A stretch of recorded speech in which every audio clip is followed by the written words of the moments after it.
Hello and welcome. Hello. Hola. Hey guys. Hello. So you've introduced us to several different characters on the Laugh at Pat channel. I am Patrick Heart Love Moore. I'm your host, Dubstep Pat. Hey guys, Patricia here. I'm your host, Patrick Moore.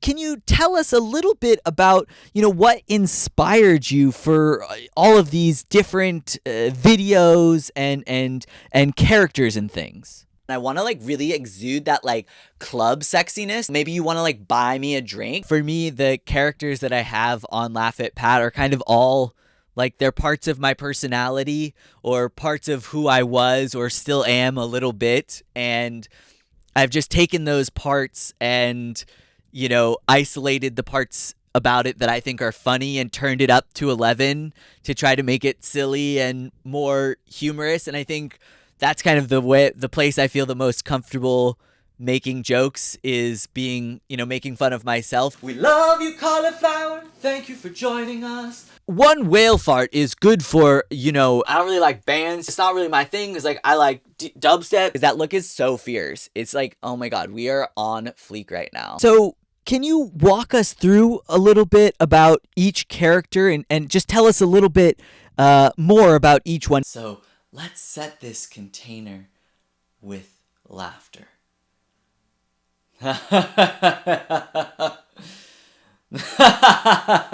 So the Patrick Rainbow thing came from a story that my parents used to tell me about when I was in preschool, so 3 or 4 years old, and some of the parents were asking me what my middle name was, and I told them that my middle name was Rainbow, and they're like, well, his parents are lesbians, I guess maybe his middle name is Rainbow. But I was just bullshitting with them because I guess even as a 3-year-old I was kind of a fucker. I self-identify as Patrick Rainbow Moore. And so that's where the rainbow thing came from. And that character is really inspired just by if you couldn't tell by looking at me, I'm kind of a hippie. Before we go, I'd like to thank my crystals. And, I grew up, my childhood was infused with lots of things that forced me to turn out this way. Not forced me, but,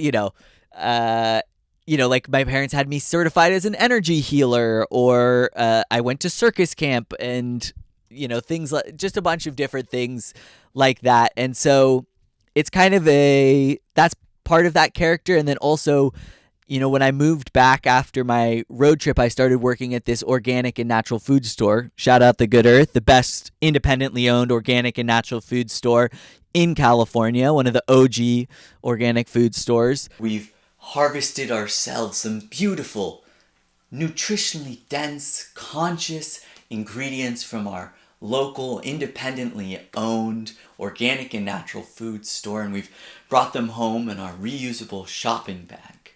And just working there, it was I loved it. It felt like coming home. Those were my people, and it was the clean, healthy food is something I'm passionate about, and, all of that kind of stuff.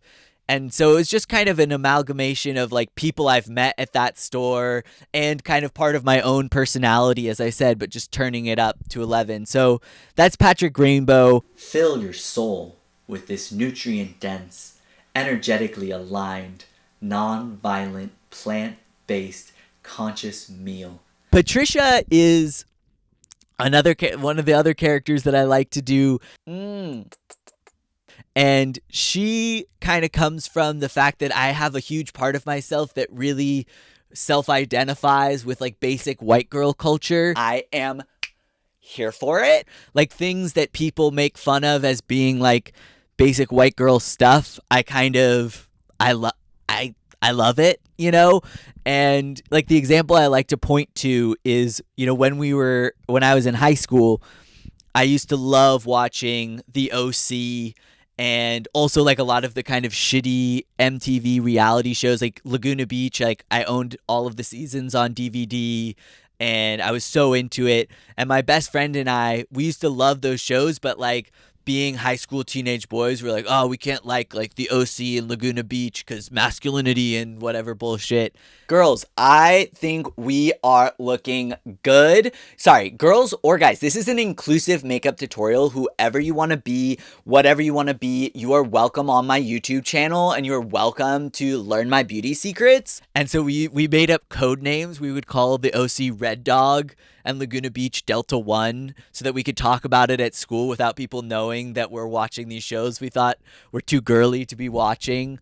And so, yeah, I don't know. I've just always had like this little bit of kind of like white girl, like valley girl. Oh my God. Personally, like, I do not like the anti-lip movement that's happening in the makeup world currently. I find it just like, I don't know, just a little bit like self-serving. And also like, I don't think it looks cute. Like, put some lipstick on. Whatever in me. And so it's just fun to kind of find a place where I can honor that and like let it out and let her be her fiercest self, you know? And stay cute. Your Dubstep Pat, obviously. I was really like when I was like 22, 23, I started getting really into EDM and dubstep. For me, I fuck with DJs, I fuck with dubstep, like that's just the truth, you know? And I was just like, I was obnoxious about it. I was like, this is the only good thing. Everything else is stupid. Dubstep is the shit. If you don't like dubstep, you can fuck yourself. My plur brothers and sisters, we're going to be dropping in on that hot heat. I'm happy to announce that the song we're going to be getting into is Rough Neck. And you know we got to go for the full flex for your neck, son. That shit's the truth. Like, I don't know if I said those actual words, but I feel like it's a possibility I might have said those actual words, and that was definitely like my attitude.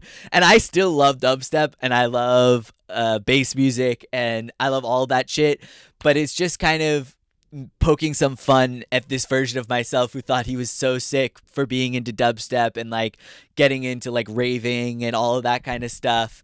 And so, and I still love dubstep, but there's just parts of dubstep culture that are silly to me. And if we can't laugh at ourselves, like, what are we doing? Scary monster, nice sprite. Scary monster, nice sprite. Yeah. You know, like, it's just,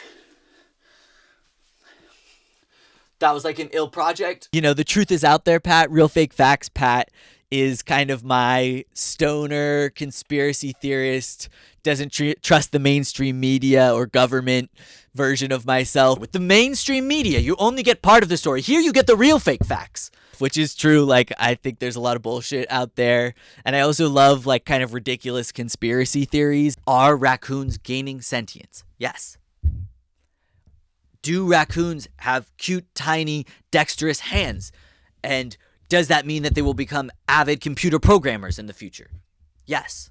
And so I love like absurdist, bizarre humor. And so just the idea of making some weird shit and like being kind of Alex Jonesy. Nature is a delicate ecosystem. So when you remove 99% of the whale farts, all of a sudden the krill have nothing to eat. And now all of a sudden the whales have nothing to eat. And now all of a sudden the whales are disappearing. And now we're running out of whale farts. Or this is a random call out, but like this guy called the Fed Smoker who gained some fame on the internet.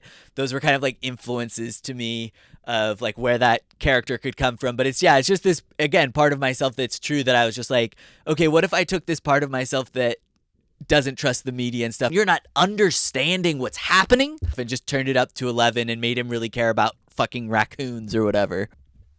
The hands of a raccoon. The hands of a raccoon. Climate change raccoon. Climate change raccoon. Climate change raccoon. I think I speak for everyone when I say I feel, like just a whole new connection with the characters now. I mean, I already enjoyed and subscribed, obviously, to your channel because of its great content. But now that I have the context as well, I just feel even more engaged. I fuck with. Give us that kind of Americans in World War II. out a little. Go. No, Guys. the